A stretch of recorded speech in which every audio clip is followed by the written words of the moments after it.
Bonjour à toutes et à tous, vous êtes sur R2R, la radio de Rouen, et c'est Au Miroir de Clio, une émission d'histoire, de toutes les histoires d'ici et d'ailleurs. À la réalisation, Samuel Guerrier, au micro, Luc Dérault. L'émission est diffusée pour la première fois le 2e et le 4e dimanche de chaque mois entre 10h et 11h. Elle est disponible à l'écoute et peut être téléchargée sur notre page dédiée sur le site de la radio asso-r2r.fr.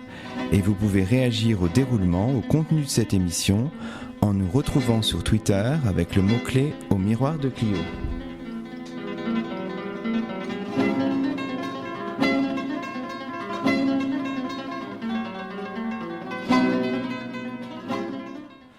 Aujourd'hui, c'est le 9e numéro de la 3e saison d'Au Miroir de Clio, le premier de l'année 2016. Toute l'équipe d'Au Miroir de Clio souhaite à ses auditeurs fidèles une excellente année 2016, pleine de joie et de douceur, loin des horreurs de l'année précédente. Et nous avons le plaisir d'accueillir aujourd'hui Michel Banavec. Bonjour à vous. Bonjour. Vous êtes chercheur associé au GRIS, le groupe de recherche en histoire de l'Université de Rouen.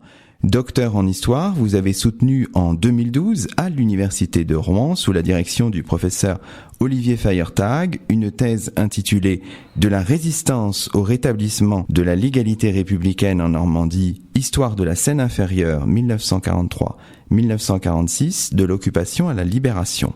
Aujourd'hui, Au Miroir de Clio revient donc sur ces années cruciales du XXe siècle, entre guerre et retour à la paix. Alors d'abord peut-être un retour sur votre parcours qui est un petit peu atypique finalement parce que vous n'êtes pas historien au départ. Vous avez connu l'histoire et la pratique historique mais assez tard dans votre carrière finalement.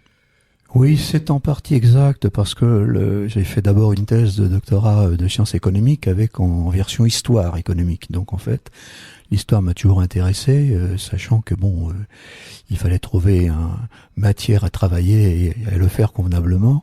Donc j'ai fait une double orientation, économie et informatique, puisque j'ai commencé à travailler dans l'informatique dans les années 71, ce qui nous rajeunit pas d'ailleurs. Et c'est comme ça que les choses ont évolué et que lorsque je suis venu à Rouen en 1989 pour prendre la direction informatique des hôpitaux de la région, je me suis intéressé également à cette région, à son histoire, à la vie de ces personnes et notamment à cette période un peu particulière qui est celle de la guerre et de la sortie de la guerre. Avant de travailler dans les services informatiques, vous aviez soutenu une thèse de sciences économiques. Oui, c'est ça, oui. Oui, je travaillais à l'époque dans les caisses de retraite complémentaires et c'était un sujet qui m'avait passionné parce on percevait à l'époque déjà l'extrême difficulté des équilibres à venir, notamment démographiques et économiques, même si on ne savait pas que le chômage pouvait monter à un tel niveau. Donc j'avais commencé à travailler sur le sujet puisqu'à l'époque il y avait plusieurs centaines de caisses complémentaires et qu'il n'était pas inintéressant de savoir comment tout ça pouvait évoluer. Donc j'avais fait des études sur la façon dont étaient administrées ces caisses, la façon dont quelles étaient les hypothèses de sortie économique, et c'était tout à fait passionnant. C'était déjà en fait peut-être pas de l'histoire, mais presque de l'histoire. D'accord, oui. Donc vous étiez déjà docteur et vous avez préparé de nouveau une thèse dans les années 2000, c'est ça ? Alors j'ai préparé cette thèse lorsque j'ai pris ma retraite. D'accord. Je me suis dit que puisque j'avais du temps, parce qu'en fait dans ces affaires il faut du temps. Si on veut visiter des archives, si on veut aller voir des témoins, si on veut avoir des contacts avec d'autres chercheurs, il faut du temps. Alors à cette époque-là, lorsque j'ai quitté mon travail, je travaillais à Versailles à l'époque, je faisais l'aller-retour à Versailles tous les jours, à la chambre de commerce de Versailles. J'avais besoin de temps et lorsque j'ai pris ma retraite, j'ai trouvé que j'avais du temps et que ma foi, c'était l'occasion ou jamais de me pencher sur ce sujet auquel je pensais. Donc j'ai commencé en 2007-2008. D'accord. Alors, pour préparer cette thèse, vous avez fait un travail dans les archives, j'imagine. Un travail qui vous était pas forcément familier. Est-ce que ça a été compliqué de travailler dans les archives et dans les archives de cette période-là particulièrement ? Alors, il y a deux façons. Enfin, j'abordais les choses de plusieurs façons en même temps parce que il fallait que je voie plus clair sur le contexte général. D'abord, effectivement, les archives, et les archives, c'est celle de Rouen ou c'est celle de la ville du Havre, par exemple. Enfin, il y en a très peu puisque tout a été bombardé. Les archives de Rouen, les archives départementales donc du 76 et celles du 27 à Évreux, bon, il a fallu aborder le sujet. Alors j'ai eu la chance d'avoir accès à ces archives et surtout d'avoir un contact très agréable et très, très efficace avec les archivistes, qui sont des gens souvent passionnés. Et on a pu travailler ensemble et ils m'ont ouvert des dossiers, ils m'ont conseillé, et ils m'ont amené ils ont attiré mon attention sur les archives qu'ils découvraient au fur et à mesure, sur celles qui étaient en cours de classement. Puisqu'il faut savoir que encore aujourd'hui, il y a encore des archives de la période qui ne sont pas classées définitivement ou qui ne sont pas accessibles. Donc au fur et à mesure, j'ai pu travailler avec eux et ils m'ont donné des informations.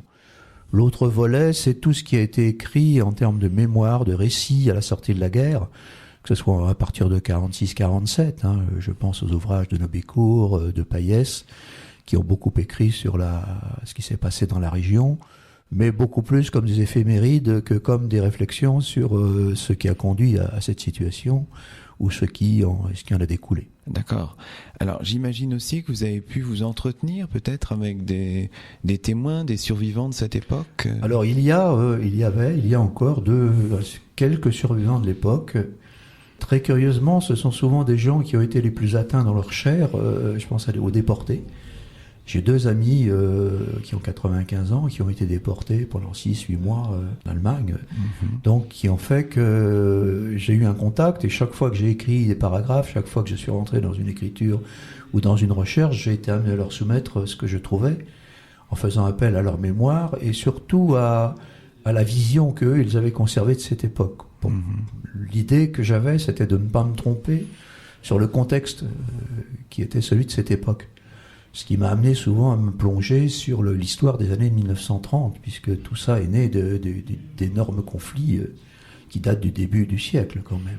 Oui, d'accord. Donc, vous avez à la fois confronté les documents que vous pouviez trouver dans les archives, j'imagine aussi parfois dans des archives privées, et puis les témoignages que vous pouviez enregistrés ou qui avaient été consignés précédemment, puisque pas mal de témoins avaient été entendus et ont même publié des mémoires, des textes qui peuvent être pour vous des objets d'intérêt. C'est tout à fait exact. La difficulté, c'est que il n'y avait pas eu de texte écrit sur la résistance dans le département. Il y a eu des ouvrages qui ont été écrits dans le Calvados, notamment grâce aux travaux de l'université de Caen, sur la Manche également. Quelques ouvrages sur l'Eure, mais très très fragmentaires. Mais rien décrit officiellement ou officieusement, en tout cas de la réalité de ce que fut la résistance en Seine-Inférieure. Tout en sachant que la Seine-Inférieure était un département les plus peuplés de France à l'époque et que c'était un petit peu surprenant qu'on n'ait rien écrit de tel. Bon, c'est une réflexion qu'on peut toujours se poser. Moi, j'ai pas trouvé de solution à cette hypothèse. En tout cas, ça n'existait pas. Donc, je me suis dit qu'après tout, c'était peut-être l'occasion de collationner ce que l'on savait sur cette époque-là et de le faire vivre dans un contexte plus général, qui était le contexte de la période 30-40. D'accord. Alors, vous avez travaillé sous la direction d'Olivier Feiertag, donc qui a été votre directeur de thèse. Alors, finalement, on est revenu parfois dans cette émission sur ces questions. À quoi sert un directeur de thèse ? Il vous donne des pistes, il vous aide dans le travail d'écriture. Enfin, comment on pourrait résumer ça ? Oui, c'est très très important. J'avais 2 hypothèses quand j'ai commencé à travailler là-dessus. C'était de faire un ouvrage de mon côté pour publier quelque chose avec des photos, des choses comme ça, comme on en trouve aujourd'hui de plus en plus. L'autre était de revenir vers l'université où j'ai été professeur associé pendant 10 ans. D'accord. À Rouen, pour retrouver une rigueur, puisqu'il y a une rigueur scientifique dans les travaux de l'université.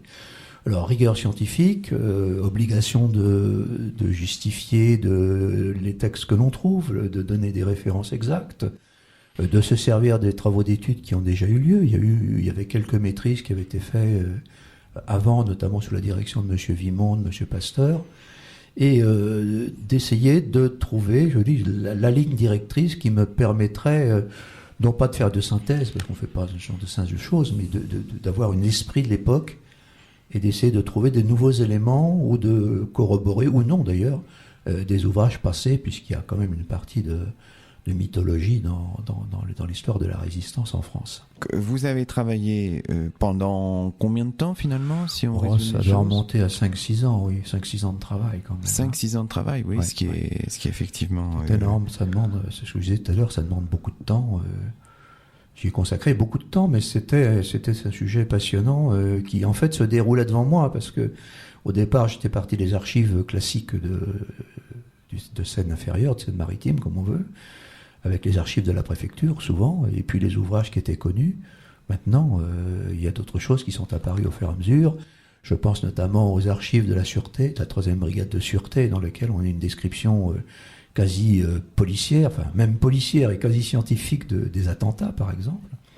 Par exemple aussi les dossiers qui sont nés à la Libération sur les profits licites, puisque la plupart des entreprises qui avaient collaboré avec les Allemands, alors plus ou moins volontairement, ont été passées au crible d'une commission d'épuration, et que cette commission d'épuration a des archives qui sont assez intéressantes à consulter et dans lesquelles on trouve des choses tout à fait passionnantes. Ce sont 2 pistes, par exemple, qui se sont ouvertes à nous, et puis les archives des villes aussi. Bon, je suis allé voir les archives d'Elbeuf, les archives du Havre, je suis allé à Évreux pour voir ce qu'ils avaient, ce dont ils disposaient, comment corroborer. Ça permet d'être corroboré ou non des informations que j'avais par ailleurs. Très bien. Peut-être aussi un mot sur la soutenance de thèse. C'était en 2012, c'est ça ? Quel souvenir gardez-vous de ce moment-là ? Alors c'est un souvenir particulièrement cuisant et émouvant à la fois. Émouvant parce qu'il y avait longtemps que je n'étais pas passé devant un jury. Et puis un peu cuisant parce que j'avais la chance d'avoir dans ce jury des gens qui connaissaient très très bien les sujets, qui ont pu m'indiquer un certain nombre de choses, quelques lacunes, quelques indices, quelques imprécisions, des sources que je n'avais pas utilisées, dont je n'avais pas eu connaissance, parce que c'est un gros problème de savoir quelles sont les sources disponibles. Ce qui m'a permis d'ailleurs, en sortant de cette thèse, une fois qu'on m'a expliqué que j'avais réussi, c'était de continuer cette étude-là pour l'approfondir, de retrouver les sources qui me manquaient, aller les voir, discuter avec les uns ou avec les autres, pour pouvoir approfondir ces sujets-là, puisque ça fait 4-5 ans que je continue à approfondir le sujet. Je ne me suis pas arrêté au mois de mai 2012. Écoutez, on va rentrer dans le vif du sujet, mais en attendant, on va marquer une première pause et on va écouter une chanson écrite à Londres en 1943 par Emmanuel Dacier de la Vigerie pour le texte et Anna Marly pour la musique, interprétée ici par la compagnie des Trois Gros. C'est La complainte du partisan sur R2R.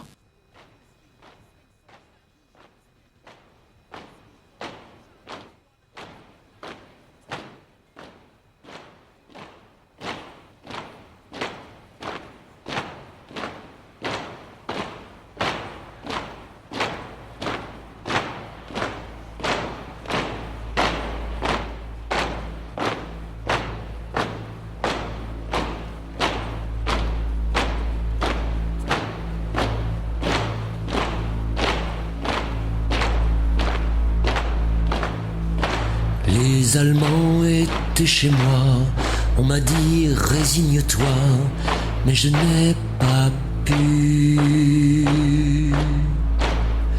Et j'ai repris mon arme.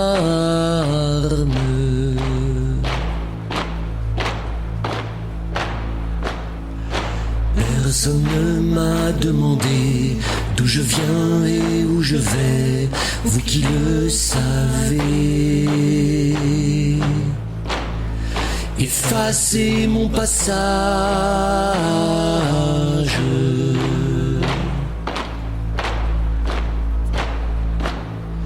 J'ai changé 100 fois de nom, j'ai perdu femme et enfant, mais j'ai tant d'amis. Et j'ai la France entière.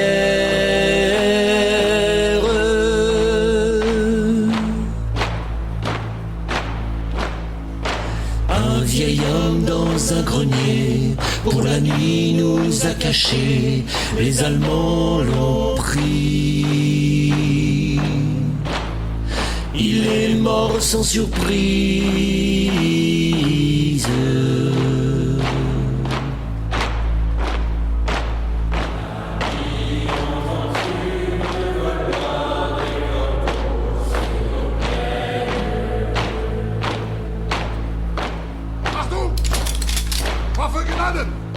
Fire!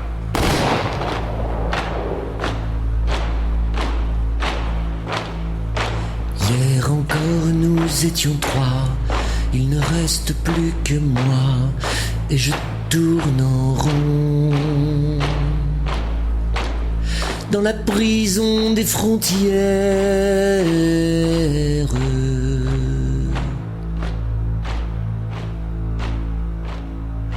Le vent souffle sur les tombes, la liberté reviendra, on nous oubliera. Nous rentrerons dans l'ombre.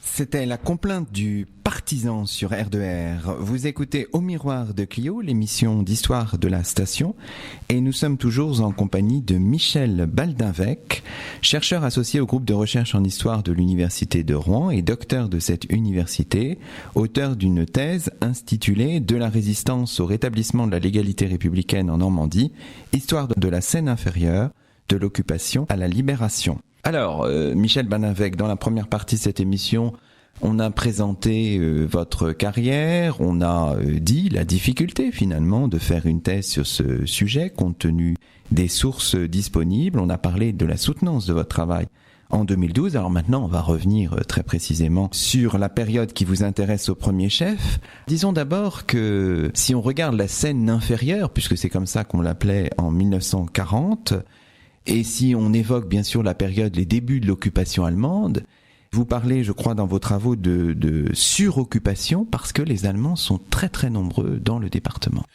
La suroccupation, c'est une vision que l'on a lorsque l'on sait que dès 40, les Allemands veulent envahir l'Angleterre. Donc il y a de nombreuses troupes qui viennent sur le littoral, qui préparent un embarquement vers l'Angleterre, qui échoue du fait de la non-maîtrise des airs. Mais les Allemands vont repartir en quelque sorte, comme dans le Cid, le flux les emporta, le reflux les emporte.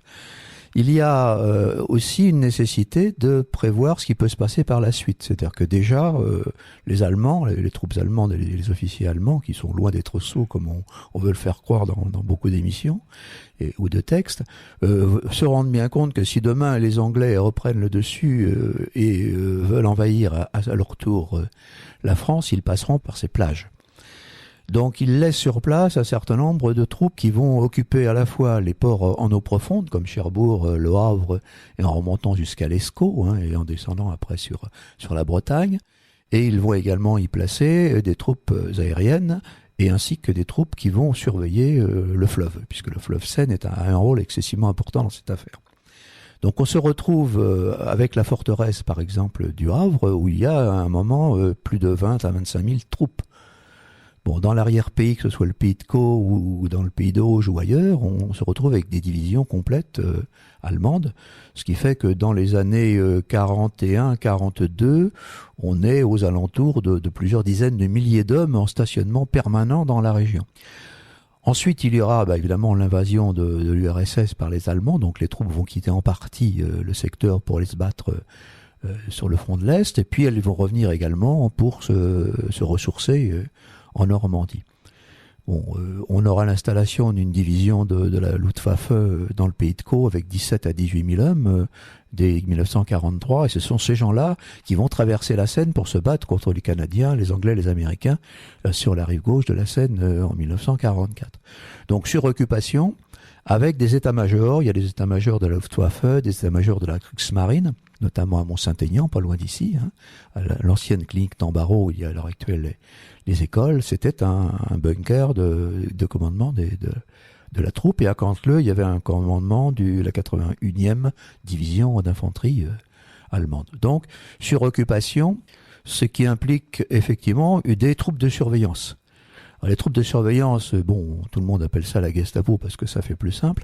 En fait, il n'y a pas que la Gestapo. Il y a toutes les troupes, que ce soit les aviateurs, que ce soit la Kriegsmarine, ont leurs propres troupes de surveillance, auxquelles viennent s'ajouter les feldgendarmes, qui sont bien connus, notamment grâce au film de Funès.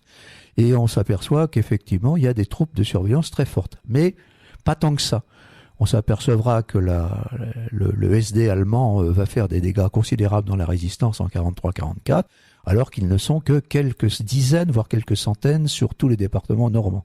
Ils y arriveront pour différentes raisons, on aura peut-être l'occasion d'en reparler, mais on est vraiment dans un cadre extraordinairement compliqué pour la résistance, pour se renseigner et surtout pour transmettre des informations à Londres, puisque l'idée c'est celle-là.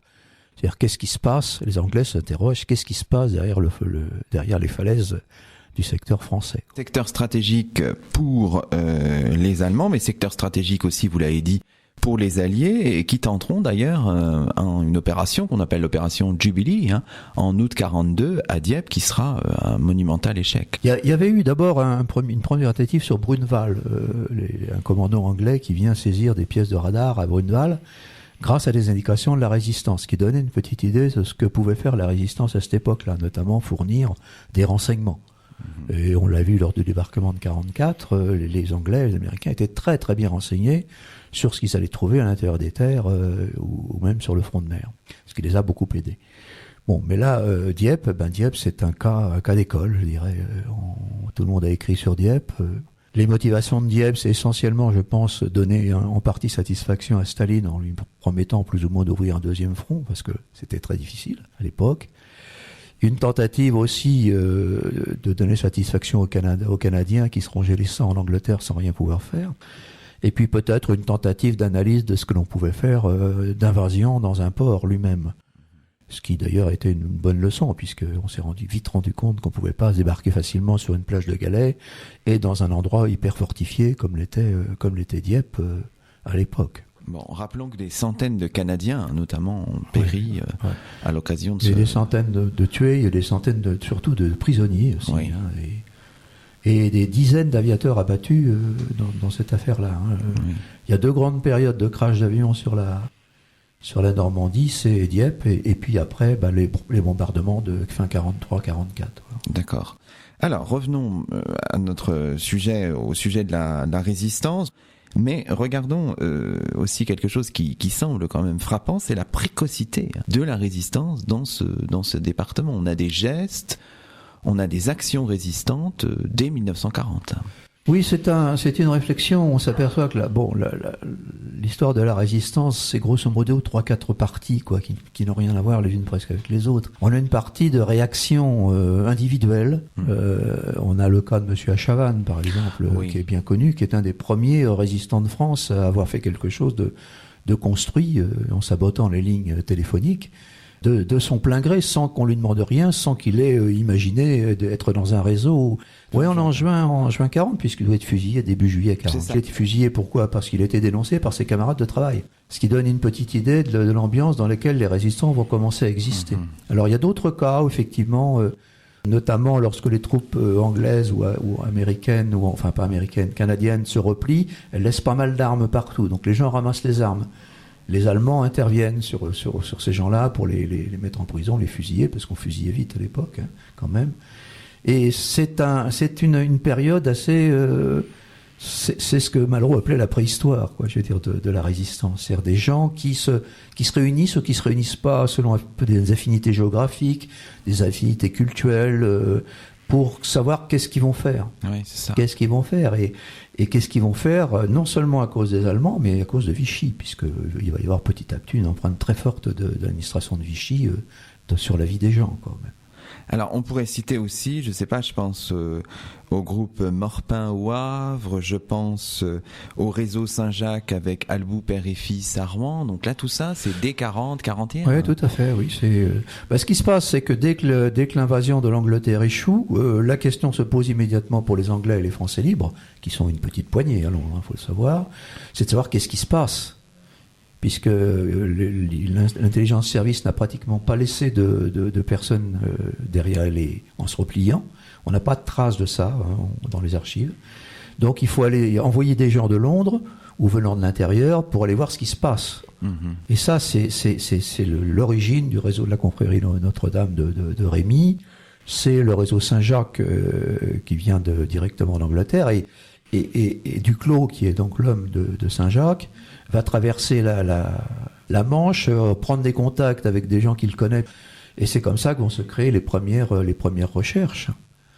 Bon, il faudra attendre 42, 43, plutôt 43 pour avoir la résistance de l'armée avec les gens qui ont été soit démobilisés, soit mis à la disposition des eaux et forêts, par exemple. C'est-à-dire qu'on manque d'officiers, quoi, à cet endroit-là.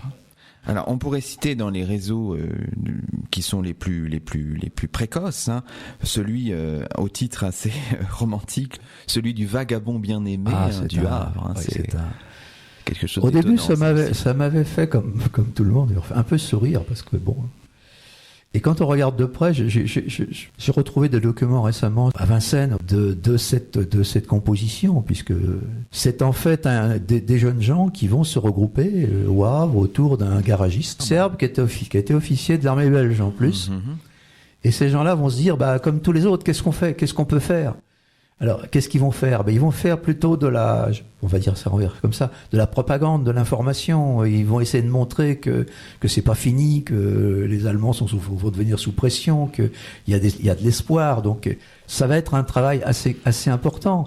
C'est vrai que le nom est un peu curieux, mais je pense que ça tient au parcours de Ćirić, qui est lui serbe, qui vient se battre en Belgique en 14-18, qui est officier de l'armée belge, qui vient habiter en France, puisqu'il y a beaucoup de Belges qui sont restés habités à Wavre, notamment au secteur du Havre. À Saint-Adresse, et le siège autour du gouvernement belge. Exactement, oui. Donc en fait, on a des traces de l'histoire à cet endroit-là.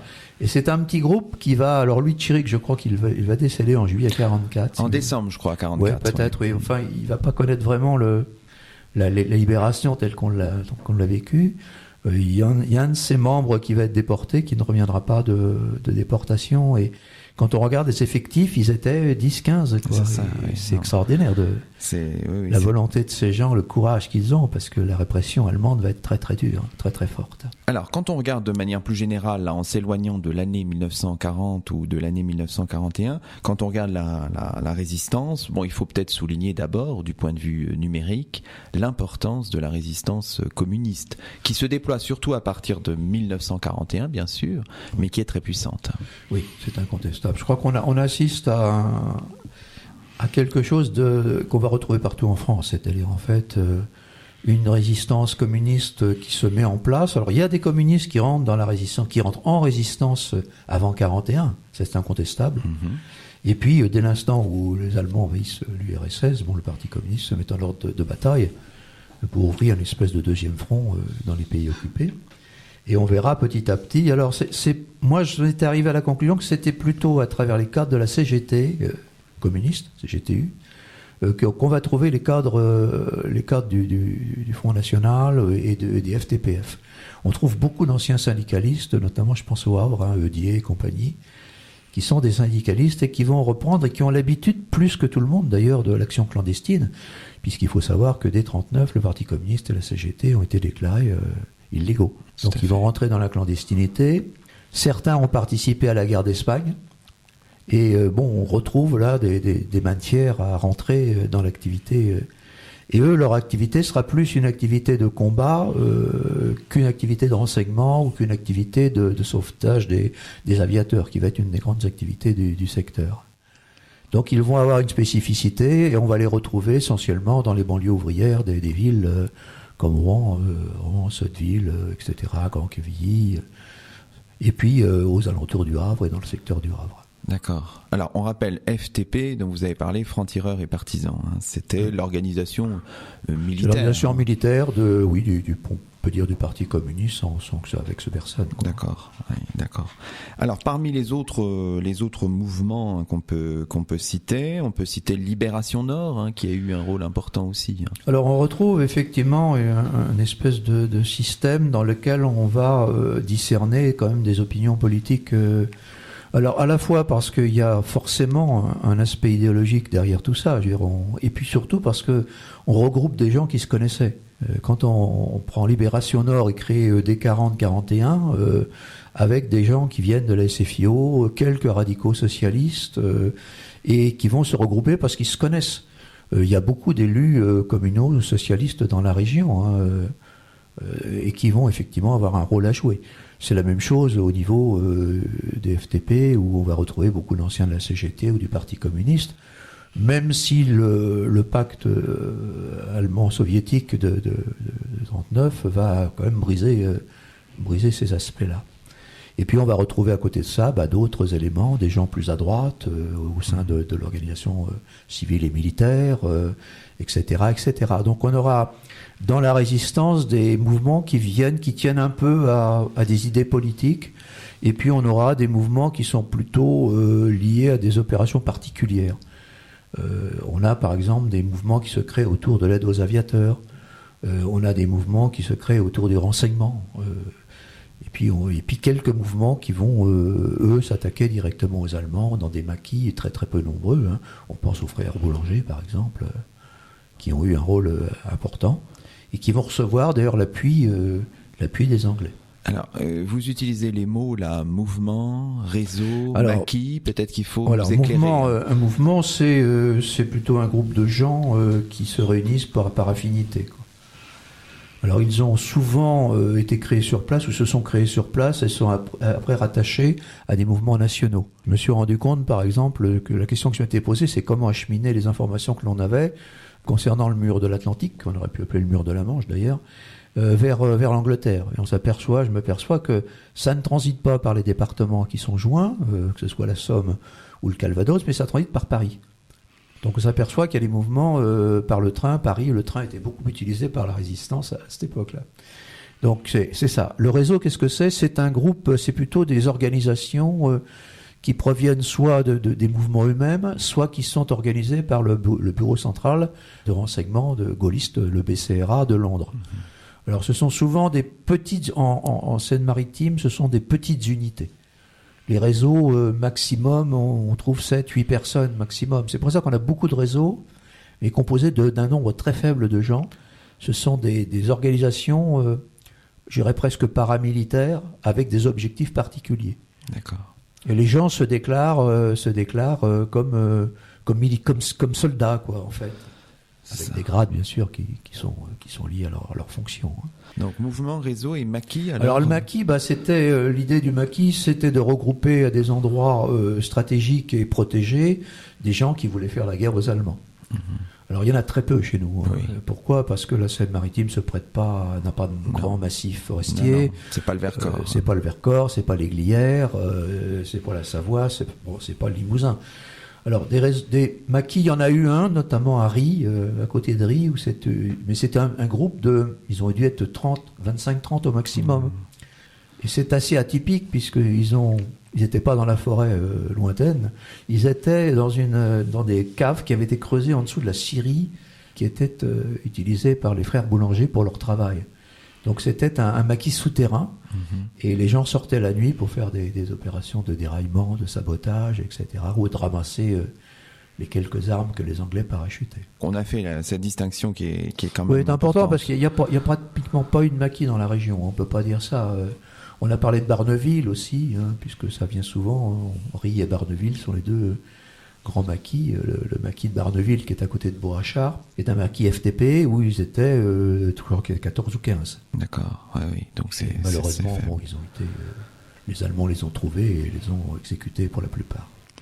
Alors, parmi les mouvements de résistance, on a donc cité les communistes, vous avez cité aussi l'organisation civile et militaire, on pourrait parler aussi de l'organisation de résistance de l'armée, l'ORA, qui est marquée un peu girodiste. Hein, Alors, oui, c'est un peu, ça a été un des sujets où je me suis fait prendre à partie lors de ma soutenance de thèse. Ah. Parce que c'est créé dans la région dans l'est du département des groupes de gens, notamment sous la direction d'un monsieur qui s'appelait Monsieur Renaud, qu'on a appelé Colette de la Résistance, qui a fédéré des gens sous l'égide du bureau central de Londres, ce qu'on appelait le bureau des opérations aériennes, le BOA. Donc, qui était très installé. Le BOA avait pour mission de repérer des terrains d'atterrissage pour les Lysander ou des terrains pour les parachutages. Et lorsque l'ORA s'est créée en 1943, lorsque la zone libre a été envahie par les Allemands le 9 ou 10 novembre, l'armée s'est rebellée, puisque l'armée d'armistice a été dissoute, et qu'on s'est retrouvé avec de nombreux cadres qui étaient d'un seul coup disponibles. Et l'armée a, à travers d'ailleurs Vichy en partie, puisqu'il y a une partie de Vichy qui n'était quand même pas pro-allemand, à partir de Vichy, des services des spéciaux de Vichy, des services de contre-espionnage, ont créé des éléments de ce qu'on a appelé l'organisation de résistance de l'armée, qui a tenté de s'installer donc dans la région, mais malheureusement, ils ont été très très vite arrêtés, pour des raisons XY.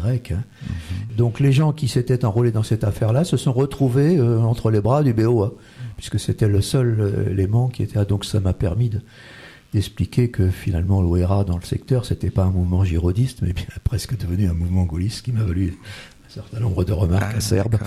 Mais bon, ça n'a pas été vrai partout.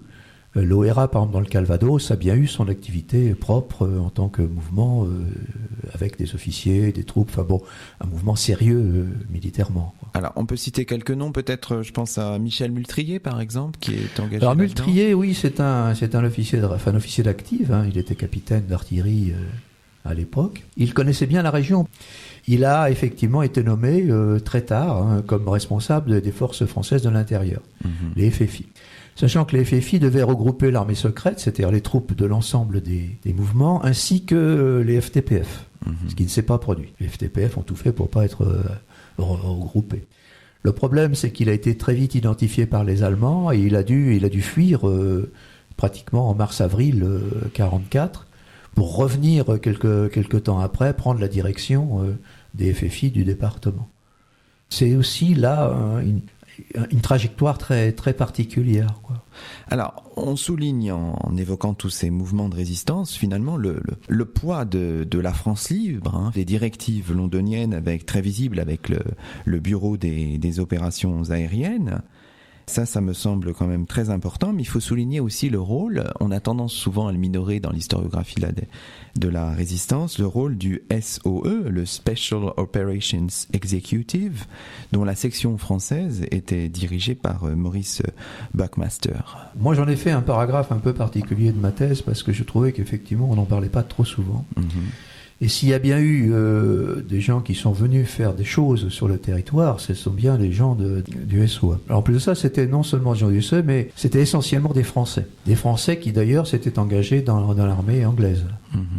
Ce qui leur a valu d'être un petit peu mis sur la touche en 44-45. Oui, absolument. C'est bizarre. Donc ils ont débarqué, c'était en 43, la mi-43, pour essayer de prendre contact notamment avec Colette dans le nord du département et avec le maquis Boulanger. Et ils ont, eux, obtenu ce qu'obtenaient pas les résistants à l'époque, c'est-à-dire des parachutages d'armes. Et pour le maquis Boulanger, ils ont même obtenu un parachutage de vaccins contre la diphtérie, qui est quand même extraordinaire comme histoire. Et grâce à eux, les gens ont pu être formés, un certain nombre de gens ont pu être formés, mais ils ont été très vite détectés et rapidement arrêtés par les Allemands, puisque en mars-avril 1944, les Allemands ont dû entre les gens du Havre et les gens de Rouen, ils ont dû arrêter 70 à 80 personnes du réseau qui provenaient du SOE, notamment le docteur Delbos à des villes, et des gens comme ça qui ont été déportés. Et tout a été démantelé, c'est-à-dire que les 7 ou 8 tonnes d'armes qui avaient été collectées ont été saisies au garagiste Philippon à Sotteville par les Allemands. Là, on est à quelle période ? On est à mi-44, avril-mai 44, enfin mars-avril 44. D'accord. Et là, on a une rafle extraordinaire, quoi. Je veux dire, lorsqu'arrive le débarquement de juin 44, la résistance a pratiquement été décapitée dans la région. C'est l'état-major du FFI, l'état-major de l'OERA, le comité départemental de libération nationale, la plupart des agents des FTP de Rouen. Enfin, c'est incroyable les arrestations qui ont eu lieu à ce moment-là. Ce SOE, un des services secrets britanniques, ces agents, c'est très important. On peut citer peut-être un nom que j'ai retenu parce qu'il est mort, je crois, tout récemment. C'est Robert ou Bob Maloubier. C'est un phénomène, cet homme-là, parce que je ne sais pas si vous l'avez vu à la télévision. Je suis tombé dessus un jour. J'ai lu son livre récemment. Il a publié un livre très récemment, 2 livres d'ailleurs. Et il a été parachuté. C'était en début fin 43 et il est venu habiter à Rouen. On a la trace parce que dans son livre, il décrit exactement où il est. C'est assez passionnant. Et c'est lui qui va organiser le sabotage de l'usine de Déville, le sabotage de l'usine de métallurgie de Déville, avec des méthodes tout à fait, je dirais, c'est extraordinaire. Pour rentrer dans l'usine, il frappe à la porte du concierge, quoi, pour lui dire, bon, ouvrez la porte, c'est la Gestapo. Les gens ouvrent, évidemment. Il sabote l'usine et quand il repart, il laisse un billet de 1000 francs en disant vous boirez ça à la santé du roi d'Angleterre. Enfin, je veux dire, on est dans des phénomènes assez extraordinaires. C'est des types de choses. Enfin, donc lui, il va être blessé lors d'un barrage allemand et il va être rapatrié sur Londres, ce qui d'ailleurs lui évitera d'être arrêté avec tout son réseau, notamment Delbos et Claude Malraux. Alors, Claude Malraux était le demi-frère d'André Malraux et il avait été parachuté en 1943 à Rouen, où il est resté quelque temps comme instructeur de sabotage. Et il a été arrêté en même temps que tous les gens des réseaux combat et une partie du réseau Havrais. Très bien. Bon, alors si on fait une espèce de synthèse, dans votre thèse, vous proposez une étude un peu numérique, en fait, de ces résistants. Sur quelle source vous êtes-vous fondé pour établir cet essai statistique ? Oui, ça a toujours été la grande question de la résistance, quoi. Est-ce qu'il y avait à la Libération 40 millions de résistants ? Oui, c'est ça. Bon, on peut dire aujourd'hui que non, pas tout à fait. Donc, quelles sont les bases sur lesquelles on peut travailler pour essayer de savoir combien étaient les gens ? D'ailleurs, c'est important aussi. Quand même. Oui, c'est ça. Oui. Puisqu'à la Libération, on verra que les volumes et que les effectifs ont joué un rôle important dans la redistribution politique. Il y a d'abord un État qui a été dressé par l'organisme de liquidation de la France libre. Notamment à Rouen, c'était un monsieur qui s'appelait Floch, commandant Floch, qui a lui été réintégré dans les troupes officielles et qui a dressé un tableau qu'on trouve d'ailleurs dans les ouvrages des archives départementales, où il essaye de chiffrer les effectifs de 40 à 44, à septembre 44. Et c'est un élément important. Alors l'autre élément important, c'est les décorations.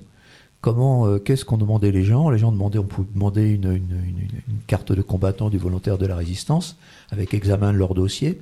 Et là, on a une source d'information intéressante sur ce qu'était vraiment la résistance. Avec un énorme bémol, c'est que ce soit dans le Calvados ou dans la Manche, on s'est rendu compte, avec des comptages plus précis, que entre les gens qui avaient demandé la carte de combattant qu'ils l'avaient obtenue et la résistance réelle, il y avait un facteur 3.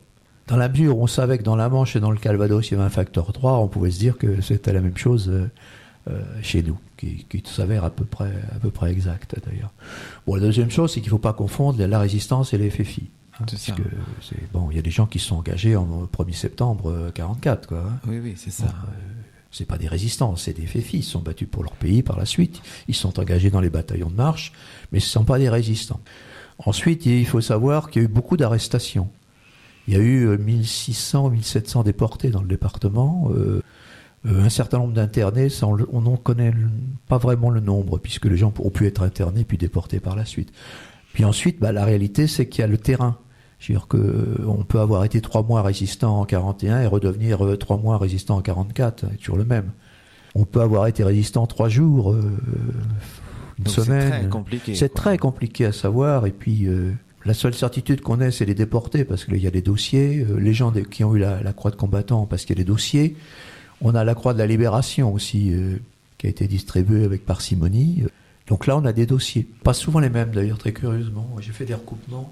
Puis vous avez des listes officielles. Des listes officielles déposées par les mouvements eux-mêmes. Et puis vous avez les mémoires des gens. Les mémoires qui ont été écrits par le chef de tel réseau, de tel mouvement, qui déclare qu'il avait 250 hommes avec lui. Quand on demande les noms, on s'aperçoit qu'il y en a 30, quoi. Alors bon, moi j'en tire pas de conclusion hâtive, mais je veux dire que me paraît-il tout à fait normal d'essayer de retrouver la réalité des choses.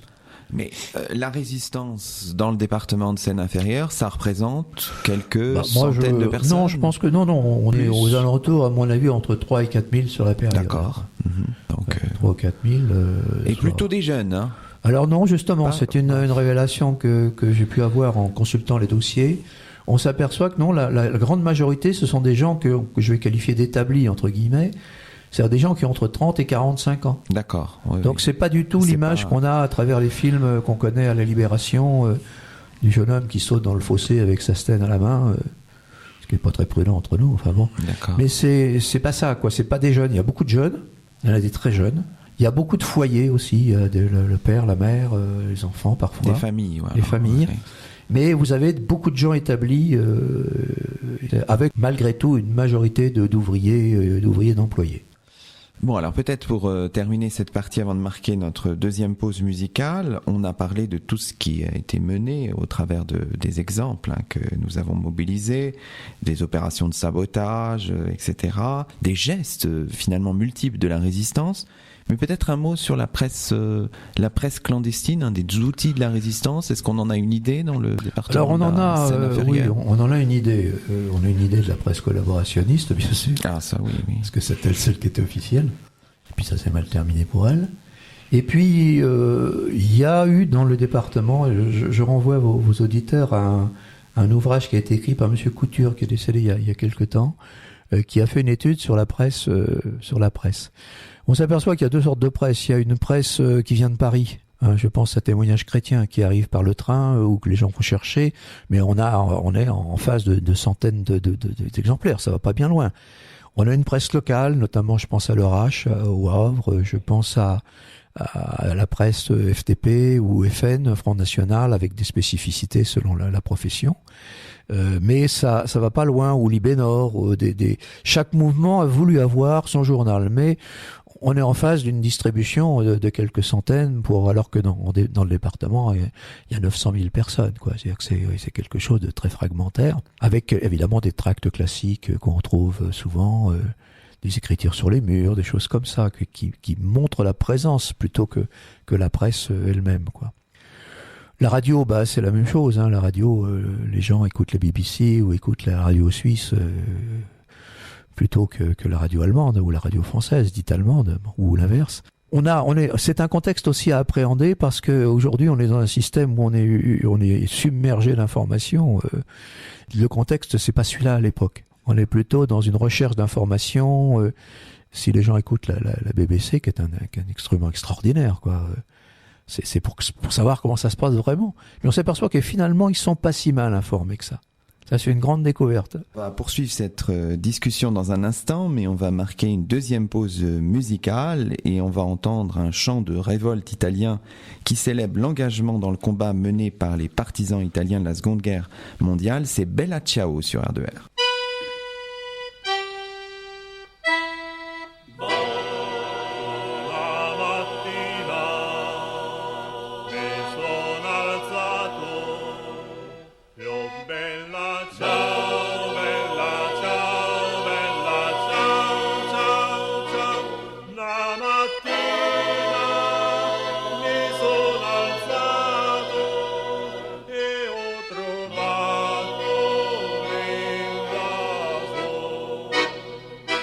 Partigiano, portami via, oh bella ciao, bella ciao, bella ciao, ciao, ciao, partigiano, portami via, che mi sento di morire, e se muoio da partigiano, oh bella ciao, bella ciao, bella ciao, ciao, ciao, e se muoio da partigiano,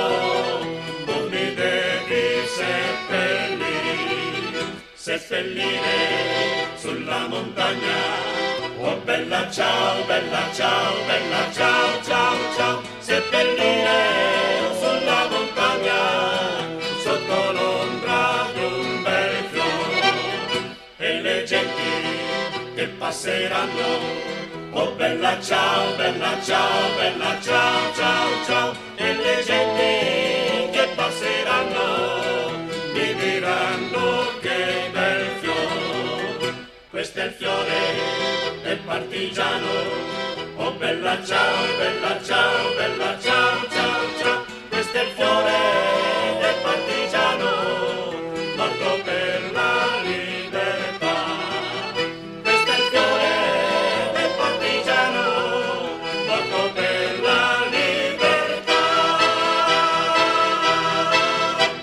C'était Bella Ciao sur R2R. Vous écoutez Au Miroir de Clio, l'émission d'histoire de la station, et nous sommes toujours en compagnie de Michel Baldinvec, docteur en histoire de l'Université de Rouen.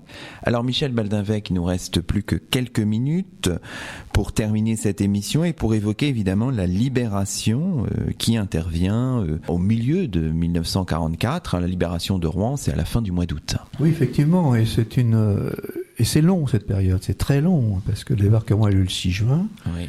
Les Alliés étaient persuadés qu'ils arriveraient beaucoup plus tôt à Rouen, qui d'ailleurs n'était pas un objectif à mon avis principal. C'est pour ça que la résistance n'a pas reçu beaucoup d'armes. Hein. Et puis voilà, les gens attendent, il y a des erreurs qui sont faites par la résistance qui effectivement veut sortir ses armes et qui se retrouve dans des situations invraisemblables. Donc les gens attendent. Donc le Rouen va être libéré fin août. À partir de l'heure, hein, puisque les alliés américains, anglais ont passé par Évreux, Elbeuf, Saint-Aubin, les Américains allant vers Paris par la suite, et les Anglais, les Britanniques, on va dire, allant vers le nord de l'Europe, puisqu'ils avaient comme mission d'aller jusqu'à Anvers et de s'emparer des ports. La libération d'Elbeuf, c'est 20-25 août, la libération de Rouen, c'est 28 août, 29 août. Et puis après, il continue, il libère Dieppe, je crois que c'est le 1er septembre, mais il reste évidemment le Havre. Alors le Havre est un vrai problème parce que ça a été complètement transformé en forteresse. Il va falloir un certain nombre d'opérations lourdes pour que les Allemands cèdent pour le 12, je crois que c'est le 12 septembre la libération du Havre. Alors ce qui se passe à la libération, c'est que il y a de nombreux combats sur la rive sud, sur la rive gauche de la Seine. Hein. C'est-à-dire que ce soit Elbeuf, autour d'Elbeuf, il y a des combats très très importants. Pourquoi ? Parce que les Allemands qui se replient essayent de conserver la maîtrise du champ de bataille pour que leurs troupes puissent se replier à travers la Seine. Mmh. Et c'est pas facile de franchir la Seine quand il n'y a plus de pont. Hein. Donc on s'aperçoit qu'ils vont se battre d'une façon assez importante et on va avoir une retraite assez importante vers le nord de l'Europe. Alors ce qui est assez amusant, c'est qu'on a dit que l'Allemagne était composée de divisions blindées très importantes. Les gens qui voient la retraite s'aperçoivent que ce sont des chariots avec des chevaux, quoi. Mmh. Donc on est vraiment dans une difficulté majeure pour les Allemands de se retrouver un peu plus loin. Mais en fait, ils m'ont rien lâché. On a effectivement dit que c'était une catastrophe, le franchissement de la Seine par les Allemands. C'est loin d'être le compte. Hein. Il y a eu beaucoup de dégâts par les bombardements du 28 août, notamment sur la rive gauche. On a tous des photos en tête. Des bombardements des blindés sur la rive gauche, mais les blindés ont été abandonnés soit parce qu'il n'y avait plus de pièces détachées, soit parce qu'il n'y avait plus de munitions. Hein. Donc ça n'a pas été un désastre complet, loin de là. Et puis les forces de la libération, si je puis dire, essayent de s'installer, puisqu'il faut prendre les places. Il y a des places à la mairie, il y a des places au conseil général, il y a des places, etc., etc. Donc tout ça va s'organiser, mais en fonction de la puissance des uns et des autres, et de leur puissance physique à la limite presque. Mmh. Alors De Gaulle avait prévu cette opération parce qu'il a nommé donc un premier commissaire de la République qui s'appelait Coulet, qui a pris ses fonctions le 14 juin avec De Gaulle, lorsque De Gaulle est venu en France pour la première fois. Et il va opérer sur toute la bande qui est libérée. Qui n'est pas très facile, parce que comme les Américains veulent installer leur propre administration, il y a des combats, il y a des débats et des combats assez douloureux. Et puis il va nommer également Bourdeau de Fontenay, qui est un résistant, et qui va prendre son poste donc fin août ici à Rouen, et renommer une organisation préfectorale qui, à mon avis, a été pas trop bien étudiée, puisqu'il y a quand même des postes qui ne seront pas pourvus tout de suite et simplement. Et puis, il y aura les postes plus politiques d'élus. Et là, on verra dans les 2 années qui vont suivre, je crois que c'est 7 élections. C'est ça, à commencer par des élections municipales en 45. Voilà, avec un élément qu'on oublie toujours, c'est la reconstitution des listes électorales. Oui, ce qui n'est pas une petite affaire. Donc le rétablissement de la République prend du temps. Elle prend beaucoup de temps et elle donne lieu à des affrontements très importants entre notamment les communistes et les autres. C'est ça. Les socialistes et les autres. Et on verra que dans certaines communes, par exemple, c'est le commissaire qui le dit lui-même, on va installer des élus communistes alors qu'il n'y a pratiquement pas de communistes dans la commune. Donc il y a quelques prises de pouvoir qui sont loin d'être anodines. D'accord, oui, c'est ça. Et on en verra la trace jusque dans les années 70-80 dans la région. Oui, cette période est fondatrice pour le second XXe siècle, finalement. Oui, elle est fondatrice. Politiquement, oui. Il faudra attendre les années 80 pour que petit à petit, notamment le Parti Socialiste reprenne la main sur des communes qui étaient des communes communistes. Hein. Dans la banlieue de Rouen, notamment. Dans la banlieue de Rouen, par exemple. Oui. Et ça, c'est un héritage de l'histoire de la résistance. C'est un héritage incontestable de la résistance, de l'organisation de la résistance et de son positionnement au moment de la libération. Et d'une fonction qu'on n'utilise pas tellement, qu'on ne voit pas tellement, c'est la fonction politique de la résistance. C'est-à-dire que les mouvements ne sont pas organisés pour la prise de pouvoir politique, sauf le Parti communiste. D'accord, oui, c'est ça. Parti communiste qui, rappelons-le, en 47 fait 25% des voix. Pèse, oui, 25, en 45-47. C'est énorme. C'est énorme. C'est une réalité, ça c'est une réalité. Mais cette réalité-là, quand on analyse la période 1938-39, même à partir de 37, c'est pas celle-là. Je crois qu'il n'y a pratiquement pas de maire communiste. Il doit y avoir 2 conseillers d'arrondissement communistes dans le département, ou 2 conseillers généraux. Bon, écoutez, merci beaucoup Michel Baldinvec. C'est ainsi que se termine le 9e numéro, la 3e saison d'Au Miroir de Clio. Aujourd'hui, nous étions en compagnie de Michel Baldinvec, docteur de l'Université de Rouen, spécialiste de l'histoire de la résistance en Seine-Maritime. À très bientôt sur R2R.